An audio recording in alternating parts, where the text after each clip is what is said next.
Hujambo na karibu tena mtazamaji wa Zone Media. Uko nami Victor Moshi kama kawaida, tujuzane yale yote ambayo yanajiri katika uga wa kimataifa. Sasa hapa nina taarifa moja kwa moja kutokea nchini Uturuki, ambapo rais wa Uturuki Recep Tayyip Erdogan ameitaka Marekani na mataifa mengine yenye ushawishi mkubwa kuchukua hatua madhubuti kuhakikisha Israel inaheshimu makubaliano ya kusitisha mapigano katika ukanda wa Gaza.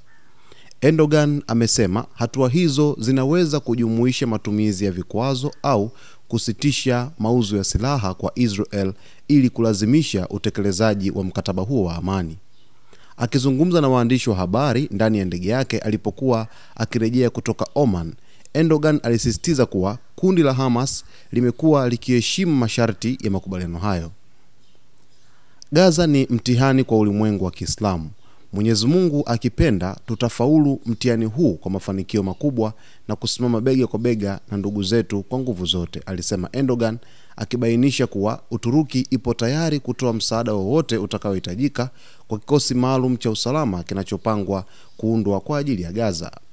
Hata hivyo, ripoti za hivi karibuni zinaonyesha kuwa Waziri Mkuu wa Israel Benjamin Netanyahu amepinga uwezekano wa wanajeshi wa Uturuki kushiriki moja kwa moja kwenye eneo la Gaza.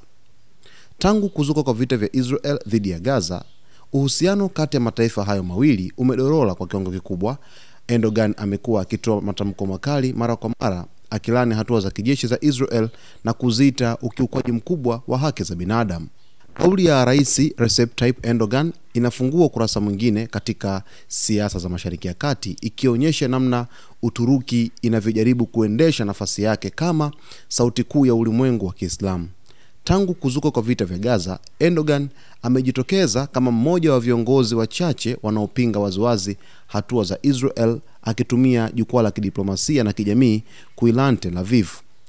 Kuitaka Marekani na mataifa mengine kutumia vikwazo au kusitisha mauzo ya silaha kwa Israel ni ujumbe mzito unaoashiria kuchoshwa na ukimya wa mataifa makubwa mbele ya ukiukwaji wa makubaliano ya amani. Erdogan anaamini kuwa bila shinikizo la moja kwa moja kutoka kwa washirika wa Israel, makubaliano kusitisha mapigano hayatakuwa na maana yoyote ile. Wakati huo huo, kauli yake kwamba Gaza ni mtihani kwa ulimwengu wa Kiislamu inatafsiriwa kama wito wa umoja wa kisiasa na kiimani miongoni mwa mataifa ya Kiislamu ambayo mara nyingi yamekuwa yakishindwa kuchukua msimamo pamoja dhidi ya Israel. Hapa Erdogan anaonekana kutaka kuibua mshikamano wa kijamii na kisiasa unaoweza kuongeza ushawishi wa nchi za Kiislamu katika mzozo wa Gaza. Lakini upande mwingine wa sarafu unaonyesha changamoto kubwa. Waziri Mkuu wa Israel Benjamin Netanyahu tayari amefunga milango kwa Uturuki kushiriki kwenye operation yoyote ndani ya Gaza. Hii ni dalili kwamba mahusiano ya kidiplomasia kati ya Ankara na Tel Aviv yamefika pabaya zaidi tangu miaka ya nyuma. Kwa mtazamo wa kimataifa ni kwamba kauli ya Erdogan ni jaribio la kuongeza shinikizo la kisiasa dhidi ya Israel, lakini pia mkakati wa ndani wa kisiasa wa kuimarisha nafasi yake mbele ya wananchi wa Uturuki na ulimwengu wa Kiislamu. Hata hivyo, kama historia inavyoonyesha, bila ushirikiano wa Marekani na Umoja wa Mataifa, hatua za Recep Tayyip Erdogan zinaweza kubaki kuwa matamko ya kisiasa zaidi kuliko vitendo vya kweli. Lakini ujumbe wa Erdogan ni sauti ya upinzani dhidi ya mfumo wa upendeleo unaoipa Israel kinga ya kimataifa, na unarejesha hoja kwamba amani ya kweli Gaza haiwezi kupatikana bila uwajibikaji wa mataifa yote yenye ushawishi duniani. Katika kile ambacho kinaonekana sasa katika ukanda wa Mashariki ya Kati kwenye ukanda wa Gaza ni kwamba taifa la Marekani katika jitihada zake zote za kuweza kufanikisha mpango wa kusitishwa kwa mapigano katika ukanda wa Gaza, moja ya fezi ya pili ni kwamba kuundwa kwa jeshi la kimataifa ambalo litafanya kazi chini ya ushirikiano wa majeshi mbalimbali kutoka katika nchi mbalimbali ambazo ni walengwa, ambao sasa watakwenda kuweka kikosi maalum katika ukanda wa Gaza ili kusimamia usitishaji wa mapigano. Nchi ya Uturuki, nchi ya Jordan, nchi ya Misri, lakini nchi ya Ujerumani na mataifa mengine, tayari nchi hizo zimeonyesha nia ya kuweza kutoa vikosi vyao kwa ajili ya kuundwa kwa jeshi la kimataifa kwa ajili ya kusaidia makubaliano ya kusitisha mapigano Gaza yanazidi kuweza kusalia kama ambavyo wamekubaliana.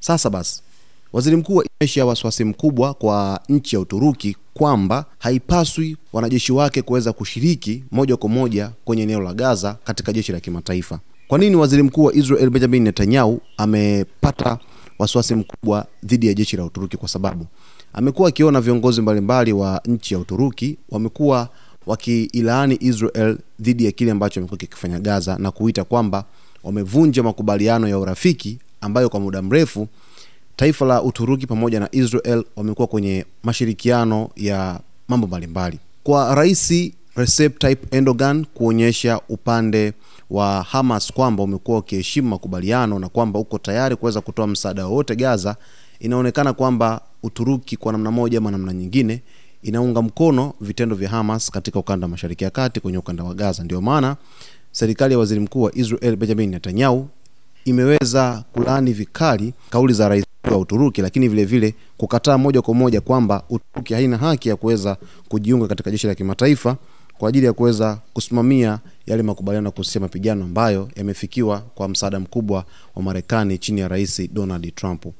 Lakini kauli hii ya Recep Tayyip Erdogan kwamba Marekani pamoja na nchi nyingine washirika wana wajibu wa kuchukua hatua madhubuti za kuhakikisha kwamba Israel inaheshimu makubaliano kuhusu mapigano katika ukanda wa Gaza, hiyo inaonekana na kile ambacho kilifanyika siku chache zilizopita, ambapo siku ya Jumapili wiki iliyopita jeshi la Israel liliweza kufanya mashambulizi katika maeneo ya kusini mwa Gaza kwa kulenga wanamgambo wa Hamas na kuweza kufanikiwa kuua raia wa Kipalestina, lakini vile vile kuweza kiongozi mwandamizi wa Hamas kuweza kuuawa, wakiweka wazi kwamba lilikuwa ni jibu la shambulizi la Hamas ambalo liliweza kuua wanajeshi wawili wa Israel.